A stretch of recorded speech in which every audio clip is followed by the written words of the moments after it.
evening. And Matt will be going over, a virtual sales kickoff, something that's all top of mind for us and something that's I've never done, a lot of people haven't done. And so this is going to be an extremely, extremely valuable one to kind of listen to. And then Whitney will be following up afterwards, and she'll be talking about really running a effective QBR for your audiences. And we're really extremely lucky to have them here. I know they do these talks sometimes, not to everybody. And so what we're thinking the format will be is we'll do like a 20, kind of 30-ish, however long you guys want to take to kind of walk through your presentation. And if anybody has any questions, if you wouldn't mind just popping them in the chat, and I will help moderate those. Or if you don't want to ask it like during, we'll leave like a 10-minute Q&A at the end. So it'll be 20 minutes, 10, 20, 10. And so you're going to get a lot out of this session today, hopefully walking away with some great things that you can implement at your company. But without further ado, I'd like to introduce Matt. Matt is from Huddle. He is an enablement leader with a decade's worth of experience in exploring the revenue side of businesses and working to enhance the customer journey. He loves collaborating with outside stakeholders, promoting new processes, really enhancing the sales and customer success workflow. He specializes in building strategic processes, creating efficiencies in communications, and increasing engagement. And some might call him a kickoff extraordinaire. I would call him that as well, because of his work in building and owning multiple facets of sales kickoff for his teams. I'm so excited for this. I've never seen this before. Matt, the floor is yours. Hey, thank you so much, Alicia. And hey guys, welcome. I appreciate being here. One, I'm not in Seattle. I am in the dead center of the US in Lincoln, Nebraska, representing the LNK. Not anything cool by any means, but yeah, that's where I'm at. I love this. I think I will say I'm blessed to have to go through all of this virtual kickoff stuff. We turn over our fiscal year in April. So by the time that I had everything ready to go at the start of December and finalized at the end of March, I was told that there is no way you are hosting a kickoff in person anymore. You need to pivot and you have 12 days to do it. So I'm going to walk you through my crisis mode and basically just outline what I did to be successful, the results that I was able to gather from all this, and then how do I build this going forward as well too. So as Alicia said, I am from Huddle. Little quick background about Huddle. We do have 6 offices internationally. We have 2 in the US, and then we've got 3 in Europe, 1 in Australia. What do? We are a sports analytics and film company. So it's really awesome that we get to have every aspect in every community at every age and level around the world participate and use our products. And it's so great that we don't have a defined customer base because we have to serve anybody with at least a remote interest in sports. So a little bit about our revenue enablement team. I specialize in all 4 different markets: sales, customer success, implementation, and support. That is roughly around 584 frontline revenue Huddlies across the entire globe. We do split up into our business units, but when it comes down to the whole kickoff perspective, it's 584 that we have to solve for and make sure that each one of them are continuously engaged. So I'm gonna jump into a couple of different things. I wanna kind of demonstrate real quick exactly how I felt so you guys can feel that pressure. I'm sure you don't need additional pressure now, but to understand exactly where this is coming from and how we built all this out. So without further ado, my favorite show in the world is The Office. So Dwight Schrute was my leadership team, and the fire was COVID. So if you know what I'm about to show you, you showed a lot of it, but that was definitely probably by far one of my favorite episode. One, exactly what showed my fear and how I had to pivot. Dwight was a wreck. He knew what he wanted, but he didn't know how to demonstrate or tell anybody what they needed to do. So in the famous words of Dwight Schrute, I took this quote from him as well. PowerPoint is boring. People learn in many different ways, but experience is the best teacher. So of course, I wanted to make sure that I could build a kickoff that was going to be 1, engaging, 2, available for everybody from every region to basically understand and comprehend from the same spot. So, I'm gonna go over today basically a couple different points. Structure. I'm going to give you a little Zoom tips on whether you should use a meeting or a webinar function here. How do we continue to stay engaged? How do we report on those engagement levels? And then post-webinar engagement as well too. And as Alicia said, we'll allow some time for Q&A at the end. So if you have those, please drop those in the chat as we go through. So structure, a couple different things that we need to look at. Of course, identify what your goals and objections will be. Pick out a theme. I used The Office for my last kickoff, and it was great. Every time that I had a break or something to use, everything was Office themed. So if you could relate to that, you understood exactly how you were going there.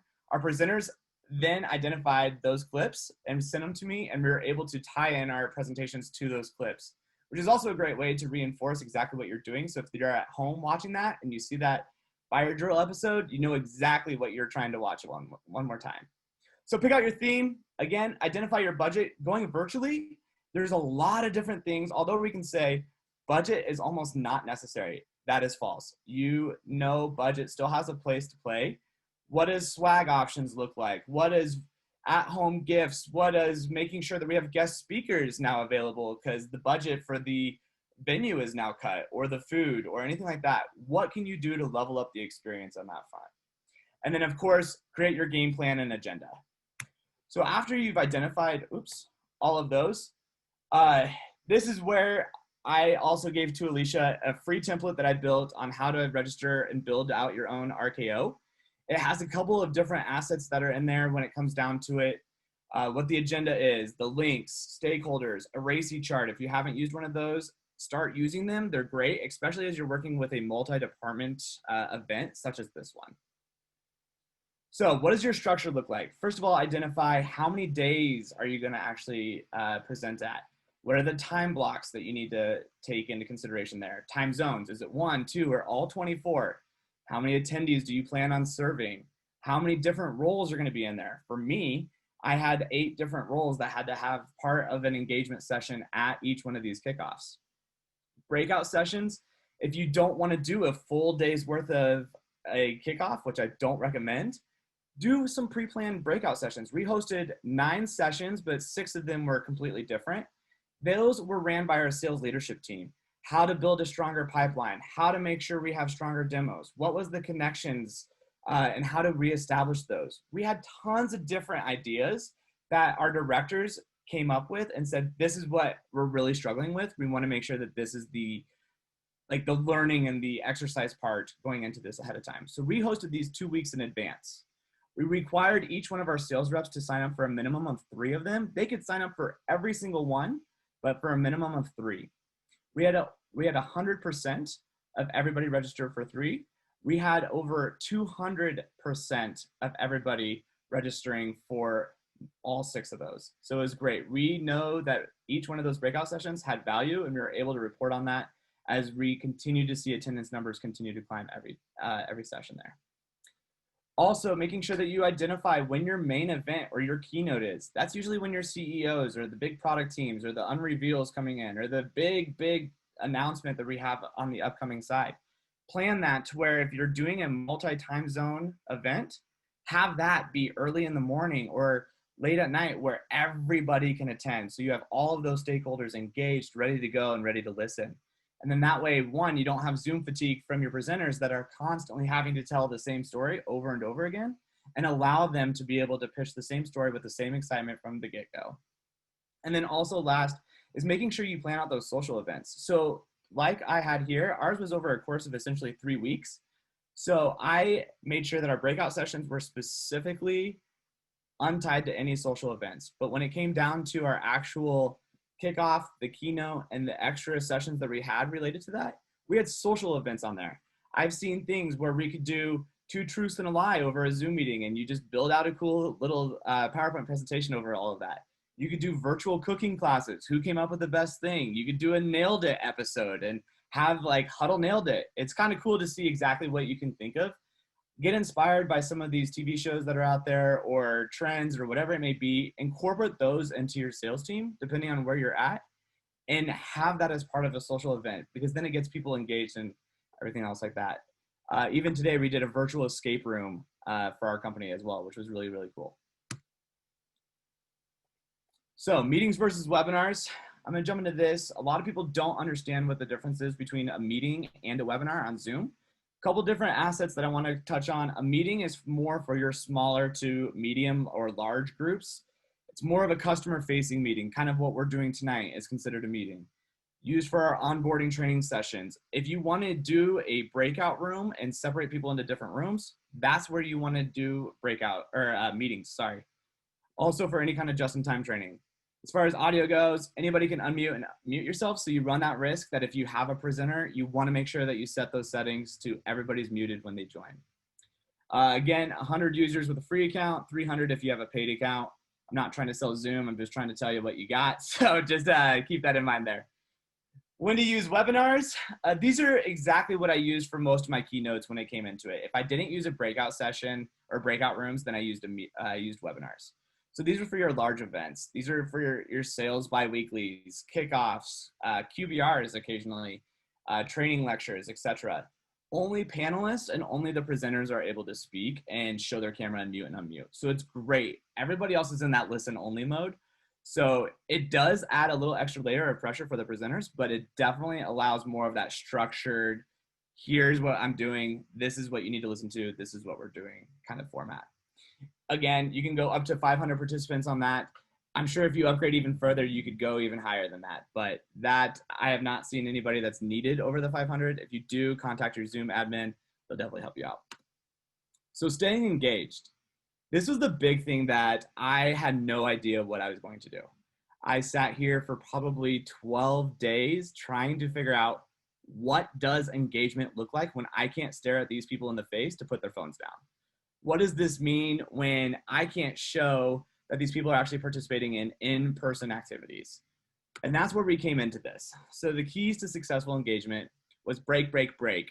Always, always, always, I go by a 90-minute rule. You can speak for 120 minutes, but make sure you please have a 10-minute break right after that. You could even go longer or shorter. It doesn't matter what that looks like for the presentation, but no more than 120 minutes. Make sure that your breaks are interactive. We did a YouTube music break. So if you Google YouTube, or if you Google YouTube, it's owned by the same people, I'm sorry. If you YouTube 10-minute music countdown, it will go ahead and pull up a bunch of different things. We did that for one of our sessions or one of our kickoffs. For another one, we did request line. Just like what we did when we were kids, we'd call on the radio station on Saturday night. We would request the songs that we wanted to have. We did the same thing.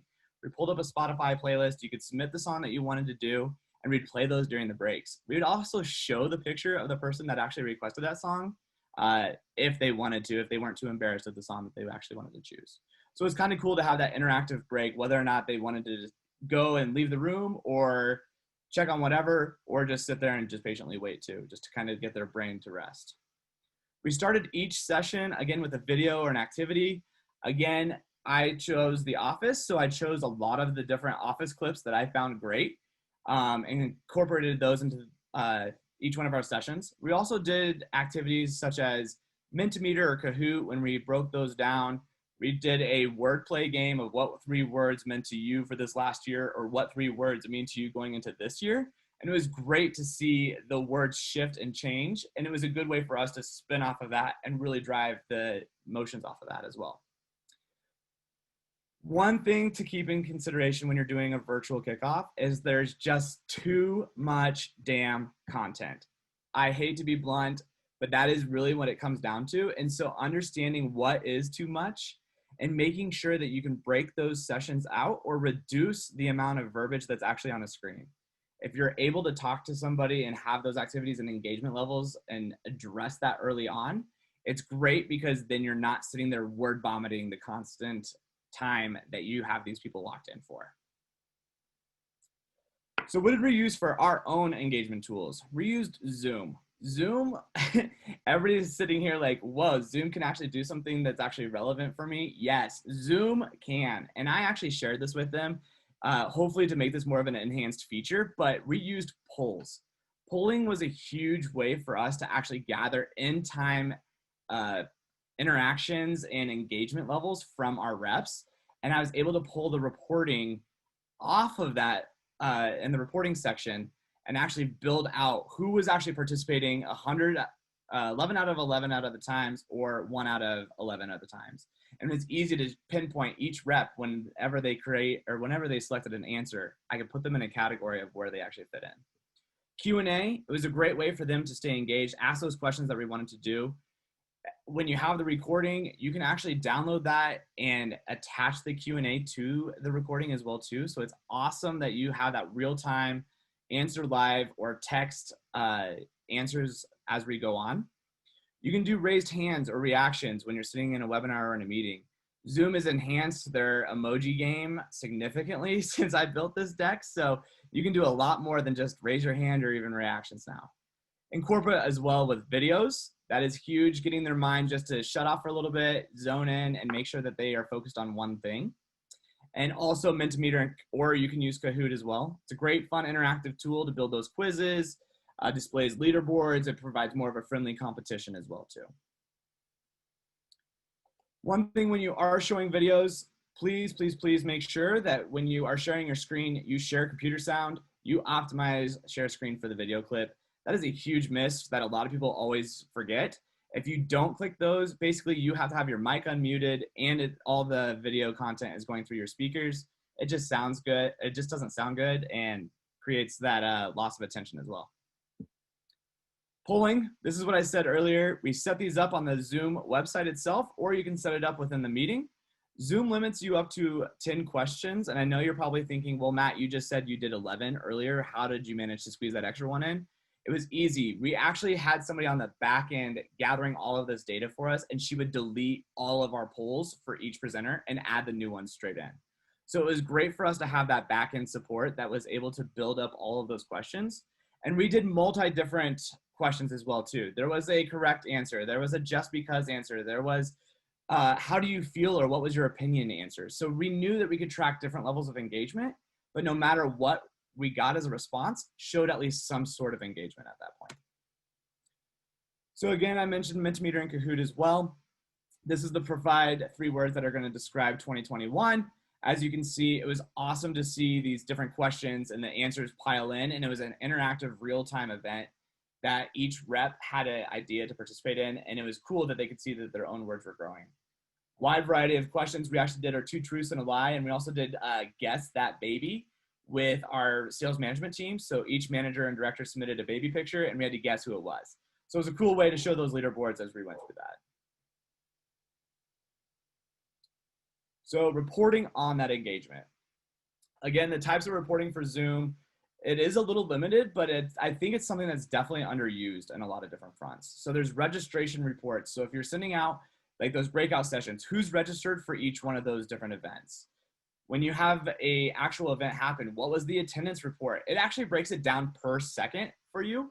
So I had an example, I had a sales manager today asking if a rep was on our biweekly call. And I said, yeah, for 19 seconds, they registered on for this call. And she's like, how do you know specifically 19 seconds? I said, it tells you exactly the hour, the time, and the second that they enrolled and the time that they signed off. So it's great to show exactly who and how long those people are actually engaging for. It also shows a performance report. Basically, if they're engaging in the questions, if they're making sure that Zoom isn't on the back side of the computer and they're browsing through Facebook or Twitter on the same side, it actually shows if they're engaged on the screen itself. As far as Q&A, again, same thing. We can register how many questions were actually being asked, who was asking those questions, and what were the answers. It was great for our presenters to take that back, either look at it as, yeah, that was something that should have been said, or that's a good point. We need to address that going down the road. And then, of course, polling. So how do I get these reports? If you log into your Zoom account on the web, on the left-hand side, you'll see meetings. If you have webinar attachments, you'll see the webinars, reports, usage, etc. Go ahead and click on the reports. And when you get there, you'll select the report type that you have. Again, pick whatever one you want. I primarily use polling reports for the kickoffs. I also pull attendance reports. That way I know exactly who was on at what times and how long. Once you pick out which report you're grabbing, go ahead and then say, this is specifically the meeting that I needed to grab. Obviously, you could tell somebody logged into the club meeting a little early. Afterwards, the unique viewers was 33. That's exactly how many people we had break out into that session as well. So select your own session or choose your webinar, generate your CSV report, and then go ham on your formulas and really identify exactly where you want to go. So how do you use this information to basically paint your story? This is cool. One thing that we didn't consider, but we ended up using a big ton, was how do we engage and motivate our presenters? So each presenter basically spoke twice. We had day 1 results and day 2 results by surveying our reps. We knew that we had our presenters basically saying, hey, I saw I was dead last on the last time I checked out the survey results. Can you please let me know? So Ian slacked us that over there. When I went over to it and I found Ian wasn't dead last anymore. He was 4th, which was great for his boost of confidence that he did a great job. Same thing with our CRO. He took the time to say, I want to be within the top 3. If I'm not, I'm redoing my presentation, which did not happen. But he did get into the top 2. So it was good to understand that our presenters wanted to be just as engaged and drive that initiative and that content out because they felt motivated to do a great job virtually as well too. So get the buy-in of your presenters before you get the buy-in of the people that you're presenting to. How do we inform the managers again of the participation? So this is what I was talking about earlier. We were able to break down every rep that had 11 out of 11 poll questions right, 10 out of 11, again, out of 2 out of 11 or lower. So I was able to say, okay, managers, just to let you know, only 47% of our reps answered all 11 out of 11 questions right. That's a little concerning. But when we took it down, we understood that we could break this out hour by hour, and we could do a participation rate versus the time polled. So this was another thing that the person on our back end side was doing, is that once you launch a poll, it actually tells you exactly the time that it was polled and then what the engagement rate was of the group that was signed up for. So you can definitely say at 9 a.m., we had about a 90% engagement rating. It was great to see that. But in the 6th hour, at the end of the day, when we were starting to get right after the lunch, that 2 o'clock slump, we noticed that we started seeing a drop. We dropped down to 78%. And that was really concerning. So when we jumped back up to the 2:30, we were discussing on the back end with all of the presenters that, listen, we're at a 78 engagement rating right now. We need to boost this up. And it was good because we were able to pivot instantly by either adding another video clip or another activity right in. And we were able to see, okay, cool. Now I'm back up at a 91%. Yeah, I had a slight dip at 82, but did we answer that question too early? Because the next result was at 95. So it was easy for us to try to track that engagement throughout the entire day. Having that back end analytics person was probably the biggest lifesaver that I could have going into my kickoff. She drove all of the numbers for me. She recorded every response that I needed to have done. And she also made sure that she could track and share those results to the rest of the presenting and leadership team as we were going through. And then for enablement, it was great for us to understand exactly where our questions were coming from. So again, I iterated this earlier, but just for fun, what was the test knowledge rates? What was our opinion and total guess? The just for fun was definitely more engaging for our team. So we wanted to participate and throw those in. We know that going forward with our biweeklies, if we incorporate these questions, we need to throw in at least some just for funs as well as testing for knowledge, because those were our 2 top results. And it was able for us to drive that higher success levels. Question for So you there. at the end of the day, when you have done your kickoff, have a glass of wine, have some beer, whatever you want to do, whatever you drink, or whatever your relaxation is. I forgot to add this R, but it's relax, recap, retro, and reinforce. So definitely make sure that you're relaxing afterwards. You've earned it. You deserve it. Recap all of your results. Get all of those in. Retro with your team. And then make sure that you're reinforcing the content as you go through the rest of the year. And at that point, I have time for questions. Yay, thank you, Matt. That was super interesting. I had no idea you could go that deep into Zoom. I love it. I definitely want to try everything out. Looks like we have maybe a couple questions here. One to start out with. I'll start with Lisa's question. And did you do 8 hours every day? Yeah, Lisa, that's a good question. We did 8 hours for one day. And that was, we actually did 3 different kickoffs. I don't know if I said that, but we did 3 different kickoffs to hit all of our time zones. And so for the US competitive team, I did an 8-hour kickoff for one day. Our other 2, we broke them up into 4-hour chunks for time zone differences. Holy cow. Can I ask another question? Yeah. So what kind of skills did your analytics person have in the background? I mean, who was that on your team? Who did you point towards that? Yeah. So What's their title and skill set? So you're gonna laugh because it's nothing to do with a RevOps person here. The analytics and the reporting on all of that was actually our corporate communication advisor. So she actually played a big part in planning our kickoff, and she was actually only 3 weeks into the job. So she was super excited and engaged to drive success of our sales team, as she was also kind of an administrative assistant for our CRO. And so it was awesome that she had that same analytic drive to come up with this. And then also my manager and myself, we actually sat down with her and said, these are the results that we want to look at. Can you please help make sure that we record these? So we also set a benchmark for her of what we wanted to have executed on. I have more questions. Go for it. Did Lisa. you limit the number? So usually the keynotes, they take 60 minutes, but this year I'm like, you guys, 45.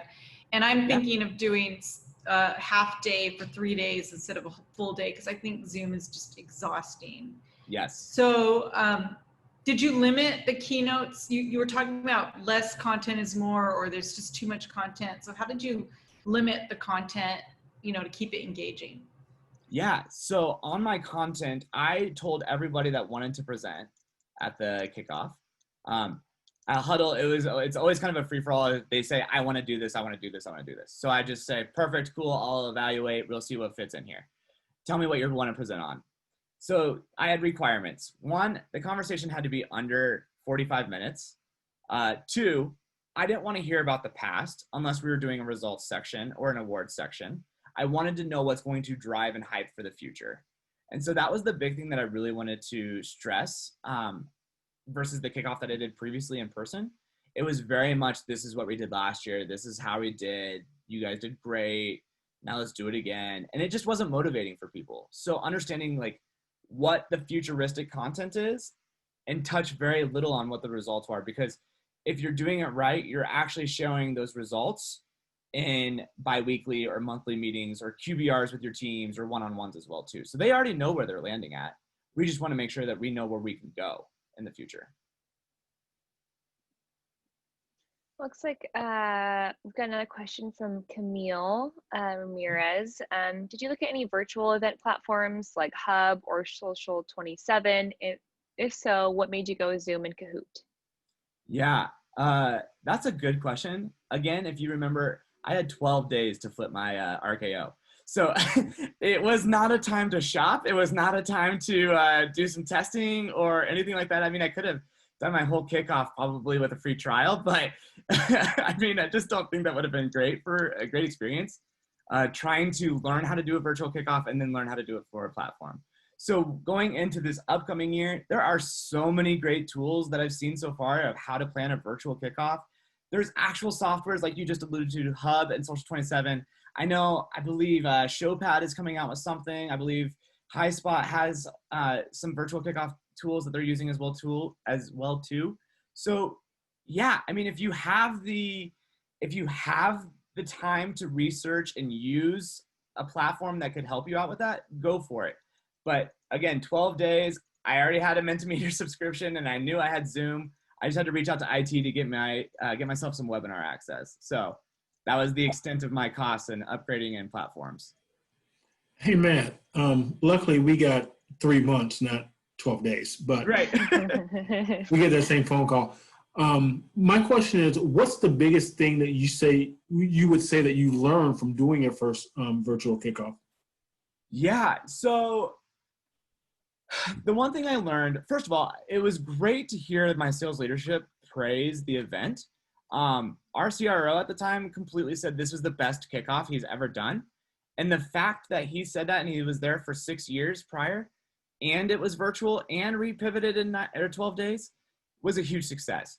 So the thing that I learned the most from that is that 1, we don't know it all. 2, we understand that there are going to be some dumpster fires because it's all over technology. We don't know if the internet's going to go out. We don't know if Zoom's going to crash that day. We don't know what kind of technical difficulties there are. So the biggest thing that I learned, which I take very personally when I host a bi-weekly and my internet goes out, is You can't control what you can't control. And so for me personally, that was a huge learning point. As far as like what the engagement levels have done, that has also sparked so much bigger interest for me on how to report on my reps' engagement via Slack. So now I'm measuring what the reaction rates are when they are slacking in a read-only channel, what our participation rates are, what are their engagements with training. This just opened up a giant can of worms to set more KPI standards and initiatives for even enablement teams itself. Perfect. And my last question is, can either you or your analyst person that only been there for 3 weeks, like hold a class or training on how to pull those analytics and all that good stuff? Can we host a class on that? Yes. Sure. Yeah. I mean, if people want to jump on that route, I will definitely get something lined up. I can get Alicia. I would definitely bring in my manager. She is a formulas wizard, and yeah, I would definitely, that'd be a great thing to do too. I love it. Sign up, Matt, for more webinars. Great. Give him more work. You don't have a day job, do you? You work for Zoom also? Side hustle. Well, perfect. Thank you so much, Matt, for walking us through that. Hey guys, thank you so much for watching this last episode of my virtual kickoff. I know that there's tons of more information that can still be learned from all of this. So if you do have an opportunity and you do have more questions, feel free to go ahead and connect with me. You can either join me on LinkedIn, or you guys can go over to my website at mattshadle.com. Thanks guys. See you soon.